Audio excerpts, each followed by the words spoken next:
Welcome back to online classes. I am doctor Ashok Yadav. Krishna magnet mind में आप सभी का हार्दिक अभिनंदन एवं स्वागत है। हम लोग बात कर रहे हैं आइसोलेशन एंड स्पेसिएशन के विषय में। प्रीवियस वीडियो सेगमेंट्स में हम लोगों ने एलोपैथिक स्पेसिएशन, पेरीपैथिक स्पेसिएशन और पैरापैथिक स्पेसिएशन को बहुत अच्छे से जान लिया है। आज आइए इस वीडियो सेगमेंट से हम लोग चौथे स्पेसिएशन अर्थात सिम्पैथिक स्पेसिएशन के विषय में डिस्कस करेंगे। तो सबसे पहले हम जानें कि सिम्पैथिक स्पेसिएशन है क्या। जैसा कि मैंने बताया था, स्पेसिएशन माने होता है न्यू स्पीसीज फार्मेशन, अर्थात ऐसा स्पीसीज फार्मेशन जो अपने पेरेंटल पॉपुलेशन से पृथक होकर, आइसोलेट होकर अन्यत्र कहीं बस जाते हैं और उनका फूड हैबिट चेंज हो जाता है, उनका कैरेक्टरिस्टिक, उनका नेचर, उनका जीन पूल, उनका जेनेटिक कैरेक्टरिस्टिक सब डिफर हो जाता है and they can not be interbred together. तो इस प्रकार से जो स्पीसीज फार्मेशन होता है उसको हम स्पेसिएशन कहते हैं। अब आइए हम लोग बात करते हैं सिम्पैथिक स्पेसिएशन क्या है। Sympatric speciation which derive from the Greek word sym equal to together and patric equal to native land, that is the fatherland. अर्थात ऐसे स्पीसीज फार्मेशन जो अपने पेरेंटल पॉपुलेशन के पास में ही रहते हैं, अर्थात उन्हीं के साथ रहते हैं। क्या कहते हैं? उन्हीं के साथ रहते हैं। सिम माने होता है साथ साथ, टुगेदर अलाइव, जो अपने पेरेंटल पॉपुलेशन के साथ रहते हैं, अपने माता पिता के साथ रहते हैं, लेकिन उनका नेचर बदल जाता है, उनका फूड हैबिट बदल जाता है, उनका जेनेटिक पूल बदल जाता है, उनका जेनेटिक कैरेक्टरिस्टिक बदल जाता है। केवल वो रहते हैं एक जोग्राफिकल एरिया में, लेकिन कुल मिला के वो क्वाइट डिफरेंट है। किस में? उनके फूड हैबिट में, उनका रिप्रोडक्टिव बिहेवियर में ना। तो इस प्रकार से जो आइसोलेशन देखने को मिलता है उसको हम क्या कहते हैं? इस प्रकार का जो स्पीसीज फॉर्मेशन होता है उसको हम सिम्पैथिक स्पेसिएशन कहते हैं।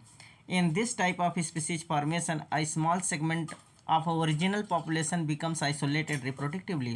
अर्थात इस प्रकार की स्पीसीज फॉर्मेशन में हम ये देखते हैं कि ओरिजिनल पॉपुलेशन में से एक छोटा सा सेगमेंट आइसोलेट हो जाता है। और कैसे आइसोलेट होता है? रिप्रोडक्टिवली आइसोलेशन देखने को मिलता है। यहाँ केवल और केवल रिप्रोडक्टिवली आइसोलेशन देखने को मिलेगा। यहाँ किसी प्रकार का कोई फिजिकल बैरियर्स नहीं देखने को मिलता, अर्थात ये जोग्राफिकली आइसोलेट नहीं होते हैं। ये जोग्राफिकली एक ही एरिया में रहते हैं, एक ही निवास स्थान पर, एक ही एरिया में निवास करते हैं, अपने माता पिता के साथ, अपने पेरेंटल लैंड के साथ रहते हैं, अपने नेटिव लैंड में ही रहते हैं, लेकिन ये रिप्रोडक्टिवली आइसोलेट होते हैं, अर्थात they can not be interbred together ना। यही चीज़ इसमें कहा गया है। Sympatric speciation is the formation of species within a single population without geographical isolation. जैसा कि मैंने अभी बताया, सिम्पैथिक स्पेसिएशन में ऐसा स्पीसीज फॉर्मेशन देखा जाता है जिसमें सिंगल पॉपुलेशन बनता तो है लेकिन विदाउट जोग्राफिकल आइसोलेशन। किसी प्रकार का यहाँ जोग्राफिकल आइसोलेशन देखने को नहीं मिलेगा, अर्थात ये जोग्राफिकली आइसोलेट नहीं होते हैं, फिजिकल बैरियर्स इसमें नहीं बनता है। किसी प्रकार का माउंटेन, किसी प्रकार का रिवर्स, ओशियन, कैनन, इस प्रकार से कोई ऐसा फिजिकल बैरियर नहीं बनता है जो इनको अलग अलग करता है। ये केवल और केवल जेनेटिकली, अर्थात एक जो सेक्सुअली जो है ये आइसोलेट हो जाते हैं। रिप्रोडक्टिव आइसोलेशन देखने को मिलता है। यहाँ किसी प्रकार का कोई फिजिकल बैरियर्स या जोग्राफिकल आइसोलेशन देखने को नहीं मिलता। The reproductive isolation bring about sympatric speciation. बहुत इंपॉर्टेंट चीज़, आप इसको रिमार्क कर लेंगे। सिम्पैथिक स्पेसिएशन में केवल और केवल रिप्रोडक्टिव आइसोलेशन देखने को मिलता है। यहाँ कोई फिजिकल बैरियर्स नहीं बनता, यहाँ कोई जोग्राफिकल आइसोलेशन नहीं देखने को मिलता।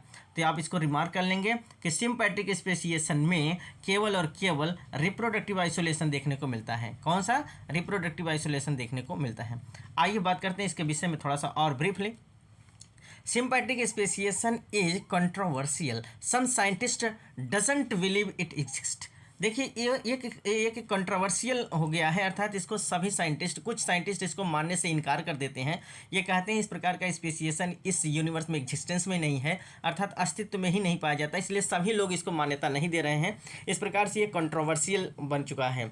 सिम्पैथिक speciation occurs when there are no physical barriers preventing any members of a species from mating with another. अर्थात कह रहा है सिम्पैथिक स्पेसिएशन में किसी प्रकार का कोई फिजिकल बैरियर्स नहीं बनता है जो इनको आपस में मेटिंग करने से रोकता है ना। अर्थात जो इनकी मेटिंग की प्रक्रिया फिजिकल बैरियर्स द्वारा नहीं रुक रहा है, इनमें केवल और केवल ये अपने आप सेक्सुअली, अर्थात ये रिप्रोडक्टिव आइसोलेट हो रहे हैं। तो वही इसमें है, सिम्पैथिक स्पेसिएशन आकर, सिम्पैथिक स्पेसिएशन तब होता है when there is no physical barriers preventing any members of a species from mating with one another. अर्थात इनको सेक्सुअल आइसोलेशन से या रिप्रोडक्टिव आइसोलेशन से अलग करने के लिए, वंचित करने के लिए किसी प्रकार का कोई फिजिकल बैरियर्स नहीं बनता है। ना, अर्थात यहाँ केवल और केवल सेक्सुअली, अर्थात उसको हम रिप्रोडक्टिवली आइसोलेशन कहने को कह सकते हैं कि यहाँ केवल और केवल रिप्रोडक्टिवली आइसोलेशन देखने को मिलता है।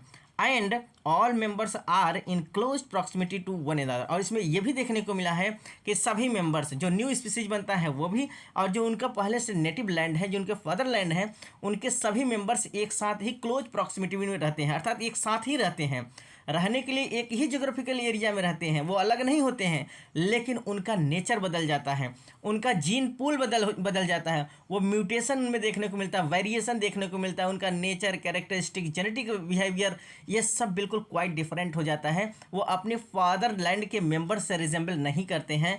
और यहाँ एक रिमार्केबल चीज़ है कि यहाँ कोई फिजिकल वेरिएशन नहीं होता है, जोग्राफिकली आइसोलेट नहीं होते हैं, ये केवल और केवल रिप्रोडक्टिवली आइसोलेट होते हैं। A new species perhaps based on a different food source और कैरेक्टरिस्टिक, जो नया स्पीसीज बनता है उनका फूड हैबिट बदल जाता है, डिफरेंट फूड सोर्सेज में हो जाते हैं, अर्थात इनका फूड हैबिट बदल जाएगा, इनका नेचर बदल जाएगा, इनका कैरेक्टरिस्टिक्स बदल जाएगा।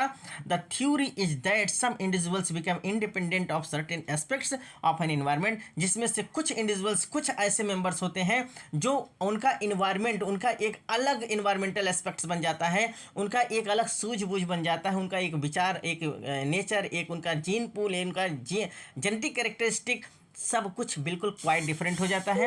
लेकिन ये किसी प्रकार से अगर हम ये कहें तो ये फिजिकली आइसोलेट नहीं होते हैं, अर्थात इनमें ज्योग्राफिकल आइसोलेशन नहीं देखने को मिलता है, इनमें केवल और केवल रिप्रोडक्टिव आइसोलेशन देखने को मिलता है। आइए इसके एग्जाम्पल के आधार पर यहाँ अगर देखें सिंपैथिक स्पेसिएशन को कैसे समझाया गया है। ये देखिए, ये ओरिजिनल पॉपुलेशन है, इसमें से कुछ मेंबर्स ऐसे होते हैं जो जेनेटिकली आइसोलेट हो रहे हैं, अर्थात सेक्सुअली आइसोलेशन देखने को मिल रहा है, इनमें रिप्रोडक्टिव आइसोलेशन, अर्थात ये दे can not B interbreed together, ये आपस में इंटरब्रीड नहीं करेंगे, लेकिन देखिए एरिया एक ही है, इसी एरिया में रह रहे हैं, एरिया इनका क्या है, सेम है, अर्थात यहाँ किसी प्रकार का कोई फिजिकल बैरियर नहीं हो रहा है, किसी प्रकार का ज्योग्राफिकल आइसोलेशन देखने को नहीं मिल रहा है। ये देखिए यहाँ लिखा गया विद इन पॉपुलेशन, ये पॉपुलेशन के अंदर ही, अर्थात उस एरिया के अंदर ही निवास कर रहे हैं, लेकिन इनका जीन हैबिट बदल जा रहा है, ये आइसोलेट हो जा रहे हैं, इस प्रकार से एक नया स्पीसीज देखने को मिल जा रहा है। बहुत लॉन्ग टाइम पर चलने के बाद इनका क्या हो जाएगा, जेनेटिक बिहेवियर चेंज हो जाएगा और एक नई स्पीसीज बन जाएगी। लेकिन यहाँ रिमार्केबल चीज़ ये है कि इनका किसी प्रकार का कोई ज्योग्राफिकल आइसोलेशन देखने को नहीं मिल रहा है। ठीक, अब यहाँ एक एग्जाम्पल के आधार पर हम आपको समझाने की कोशिश कर रहे हैं। यहाँ देखिए सिंपैथिक स्पेसिएशन का बहुत ही अच्छा सा एग्जाम्पल है। You might be wondering how one species can becomes two separate species even though they still lives in a same area. आपको ये देखने में या सुनने में आश्चर्य होगा कि एक ही ज्योग्राफिकल एरिया में रहने के बावजूद भी दो स्पीसीज कैसे अलग अलग हो जाते हैं, है ना, जबकि वो एक ही जगह लाइव कर रहे हैं, एक ही जगह रह रहे हैं, उनका ज्योग्राफिकल एरिया सेम है, लेकिन फिर भी दो अलग अलग स्पीसीज कैसे बन गए हैं। जबकि एक ही ज्योग्राफिकल एरिया में रहने वाले जो स्पीसीज होते हैं उनका सब कुछ नेचर एक जैसा होता है, तो वो एक जैसे मेंबर्स होते हैं। लेकिन यहाँ आप देखेंगे कि एक ही ज्योग्राफिकल एरिया में रहने के बावजूद भी दो अलग अलग प्रकार के स्पीसीज देखने को मिल रहे हैं। तो आइए कारण जानते हैं ऐसा क्यों है। जब एक ही ज्योग्राफिकल एरिया में रह रहे हैं और ये अलग हो जा रहे हैं तो ये कारण क्या है। तो पहला कारण क्या है, ड्यू टू द म्यूटेशन, अर्थात कुछ उत्परिवर्तन, कुछ न कुछ म्यूटेशन, जीन अगर म्यूटेंट हो जा रहा है तो म्यूटेंट जीन हो जाने की वजह से उनका जो जीन है वो अलग कैरेक्टर एक्सप्रेस करेगा, है ना, एक अलग ट्रेड, एक अलग कैरेक्टर एक्सप्रेस करेगा जिनसे उनकी मॉर्फोलॉजी चेंज दिखेगी। तो एक कारण हो सकता है म्यूटेशन का। दूसरा, change in allele frequency, allele की फ्रिक्वेंसी चेंज हो जाने से, मान लीजिए कोई रेसेसिव एलील्स है तो वो अपना अलग कैरेक्टर्स दिखाएगा।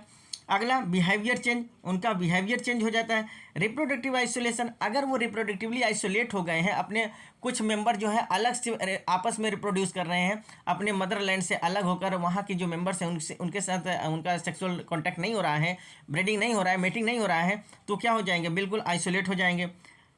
अगला है प्रेफरेंस चेंज, कुछ प्रेफरेंशियल चेंजेस देखने को मिलते हैं, या फिर सीजनल रिप्रोडक्शन, या फिर सीजन अलग होने की वजह से किसी प्लांट का फ्लोरिंग टाइम अलग है, किसी प्लांट का फ्लोरिंग टाइम अलग हो जाता है, तो इस प्रकार से वो सेक्सुअली आइसोलेट हो जाते हैं। तो ये एक अच्छा सा एग्जांपल है। आइए हम बात करते हैं, consider a group of flies. यहाँ अगर हम देखें तो एक ग्रुप ऑफ फ्लाइज है, अच्छा, अर्थात मक्खियों का एक समूह है, that are all the same species, जिसमें से सभी एक ही स्पीसीज हैं। एक मक्खियों का समूह देखने को मिल रहा है जो एक ही स्पीसीज से हैं, there are two source of the food of them to choose them. लेकिन यही आप देखेंगे कि यहाँ दो सोर्स ऑफ फूड बन जा रहे हैं। देखिए एग्जाम्पल को समझिए फिगर के माध्यम से। ये एक गार्डन है, उस गार्डन में एप्पल, रेड एप्पल का प्लांट था। उस रेड एप्पल के प्लांट में ये जो मक्खियाँ देख रहे हैं, ये इनके साथ क्या है, इनके ऊपर आश्रित हैं, इनके साथ रह रही हैं। कुछ समय बाद उसी गार्डन में, एक ही गार्डन में, जिस गार्डन में रेड एप्पल का प्लांट है, उसी गार्डन में एक ग्रीन एप्पल का प्लांट लगा दिया जाता है। तो देखा गया कुछ टाइम इंटरवल बढ़ने के बाद ये देखा गया कि इसी फ्लाइज में से कुछ फ्लाई यहाँ ग्रीन एप्पल प्लांट के पास आ गई। तो कुछ समय बाद जब ये ग्रीन एप्पल के मतलब मैक्सिमम नहीं, मैक्सिमम तो इसके पास है, लेकिन कुछ इसमें से निकलकर सम स्पीसीज यहाँ आ गई। और ये क्या हुआ, टाइम इंटरवल होने के साथ साथ ये जो है मक्खियाँ, ये सेक्सुअल ब्रीडिंग करने के लिए, अर्थात सेक्सुअल मतलब ब्रीडिंग करने के पर्पज़ से यहाँ नहीं गए। क्योंकि केवल सेक्सुअल पर्पज़ से वहाँ क्यों जाएंगे, इतना दूर जाने की क्या ज़रूरत है। ये अपने न्यू स्पीसीज के मेंबर्स में ही इंटरब्रीडिंग कर लिए। और इस प्रकार से जब न्यू स्पीसीज में इन्होंने इस प्रकार से किया, तो टाइम इंटरवल बढ़ने के साथ ये देखा गया कि इनसे एक नई स्पीसीज बन गई। क्या बन गई, एक नई स्पीसीज यहाँ बन गई। ये स्पीसीज जो हैं वो अपने पेरेंटल लैंड से या नेटिव लैंड के जो मेंबर्स हैं उनसे एकदम क्वाइट डिफरेंट हो गए। क्यों, क्योंकि यहाँ सेक्सुअल आइसोलेशन देखने को मिला। तो आइए इसको हम समझते हैं। Consider a group of flies that are all the same species. यहाँ देखा गया कि एक फ्लाइज का ग्रुप है जो एक ही स्पीसीज से थे। There are two source of the food for them to choose from. यहाँ देखा गया कि जो सोर्स ऑफ फूड हुआ, यहाँ दो सोर्स ऑफ फूड हो गए। पहला है रेड एप्पल और दूसरा हो गया ग्रीन एप्पल। एट फर्स्ट सबसे पहले ये देखा गया all the flies feeds on the red Apple. इसमें ये देखा गया कि सभी फ्लाइज जो हैं वो रेड एप्पल पर फीड कर रही थी। बट एट सम पॉइंट, लेकिन कुछ समय बाद ये देखा गया some of the flies begins to prefer green plant. इनमें से कुछ फ्लाइज जो हैं ये ग्रीन प्लांट के लिए प्रीफर करने लगी, अर्थात ग्रीन प्लांट पर आ गई। तो रिजल्ट क्या देखने को मिला, new population of flies will have genetic variation in its genetic pool. अर्थात ये देखा गया कि न्यू पॉपुलेशन जो फ्लाइज हैं उनमें जेनेटिक वेरिएशन देखने को मिला, अर्थात उनका जीन पूल बदल गया as they continue to meet with other members of their new groups. जब ये देखा गया कि टाइम इंटरवल बढ़ता गया और टाइम के साथ साथ जब ये फ्लाइज अपने ही मेंबर्स में इंटरब्रीड करने लगे, अर्थात वे यहाँ इंटरब्रीडिंग करने के लिए नहीं गए, अर्थात सेक्सुअल पर्पस से वो यहाँ नहीं गए। क्यों, क्योंकि कोई ज़रूरत भी नहीं था। क्योंकि यहाँ जब इनके मेंबर्स, इनके मेट यहाँ अवेलेबल हैं तो वहाँ क्यों जाएंगे, तो ये आपस में ही मेटिंग करना शुरू कर दिए। तो इसके बाद क्या होता है, These variation will becomes more prevalent in the population। देखा गया कि कुछ समय बाद जब ये अपने न्यू स्पीसीज जो बना है, जो न्यू ग्रुप बना है, उसके स्पीसीज अपने ही स्पीसीज में जब ब्रीडिंग करना शुरू कर दिए, तो कुछ समय बाद ये देखा गया कि ये जो वेरिएशन था, जो विभिन्नता था, ये और भी ज़्यादा प्रिवेलेंट हो गया, है ना। Over long in a period of time, बहुत ज़्यादा समय बीतने के साथ ये देखा गया कि an entirely new species might develop, कि एक प्रकार से एकदम नया स्पीसीज ही बन गया, अर्थात कुल मिला के क्वाइट डिफरेंट। ये देखिए इनका कलर बिल्कुल अलग हो गया। तो बहुत समय लॉन्ग ड्यूरेशन तक इस प्रकार से अगर वेरिएशन होता गया, इस प्रकार से इनमें सेक्सुअल आइसोलेशन देखने को मिला, तो एक समय ऐसा आया कि बिल्कुल क्वाइट डिफरेंट एक न्यू स्पीसीज बन गया। इसी को तो हम स्पेसिएशन कहते हैं, कि टाइम इंटरवल बढ़ने के साथ साथ जब उनकी मॉर्फोलॉजी चेंज हो जाए, उनका फूड हैबिट चेंज हो जाए, उनके जेनेटिक कॉन्स्टिट्यूएंट्स, उनके जेनेटिक बिहेवियर चेंज हो जाए और एक नए लुक में दिखने लगे, तो इस प्रकार के बनने वाले स्पीसीज को हम स्पेसिएशन कहते हैं। लेकिन इस प्रकार के स्पीसीशन जो एक ही ज्योग्राफिकल एरिया में रहता हो, लेकिन उनका सेक्सुअली आइसोलेशन हो जाए, अर्थात रिप्रोडक्टिवली आइसोलेशन हो, दे can not B interbreed together, तो इस प्रकार के जो स्पेसिएशन होते हैं उसको हम सिंपैट्रिक स्पेसिएशन कहते हैं, है ना। इस प्रकार से एक और एग्जांपल आपके सामने यहाँ है। देखिए एक अमेरिकन मैगॉट फ्लाइज है, जो जिस गार्डन में रहता था, उस गार्डन में एक फल लगाया गया था, उसका नाम था हॉथॉर्न। लेकिन उसी गार्डन में कुछ समय बाद एक एप्पल का प्लांट लगा दिया गया, तो देखा यह गया कि जो हॉथॉर्न के जो फ्लाइज थे, मैगॉट फ्लाइज थे, वो एप्पल फ्लाइज के पास भी आने लगे। और कुछ समय बाद ये हुआ कि एप्पल प्लांट के पास के जो फ्लाइज थे वो अपने ही स्पीसीज में इंटरब्रीड किए, और जो हॉथॉर्न के स्पीसीज थे वो अपने ही स्पीसीज में इंटरब्रीड किए। इस प्रकार से इन दोनों के बीच में जो स्पीसीज हुए वो बिल्कुल क्वाइटली डिफरेंट हो गए, और इस प्रकार से नए स्पीसीज का ओरिजिन हुआ, है ना। आइए अब हम थोड़ा सा समराइज करके ये देखें कि सिंपैथिक स्पेसिएशन का बहुत अच्छा एग्जांपल क्या हो सकता है। तो पहला एग्जांपल है पॉलीप्लॉइड इन प्लांट्स। प्लांट के पॉलीप्लॉइड में देखने को मिलता है, या फिर सेक्सुअल सिलेक्शन इन एनिमल्स जो सेक्सुअल सिलेक्शन होता है, ये सिंपैथिक स्पेसिएशन का एक बहुत अच्छा सा उदाहरण है। आइए इसको थोड़ा सा समराइज करके हम देख लेते हैं कि what is the differences between the allopatric among the allopatric, peripatric, पैरापैट्रिक and sympatric speciation. तो सबको हम कंपैरेटिवली थोड़ा सा देखते हैं। अगर हम एलोपैट्रिक स्पेसिएशन की बात करें तो यहाँ देखिए इनमें ये ओरिजिनल पॉपुलेशन है। कुछ समय बाद इसमें फिजिकल बैरियर्स देखने को मिला, such as the mountain, canyon, ocean, rivers ना। तो इनके बाद जब फिजिकल आइसोलेशन देखने को मिला तो कुछ समय बाद ये बड़ा सा ग्रुप अपने पेरेंटल पॉपुलेशन से एक न्यू स्पीसीज बना, लेकिन बड़ा सा ग्रुप लेकर अलग हो गया। इस प्रकार से जो नया स्पीसीज बना उसको हम क्या कहते हैं, एलोपैट्रिक स्पेसिएशन कहते हैं।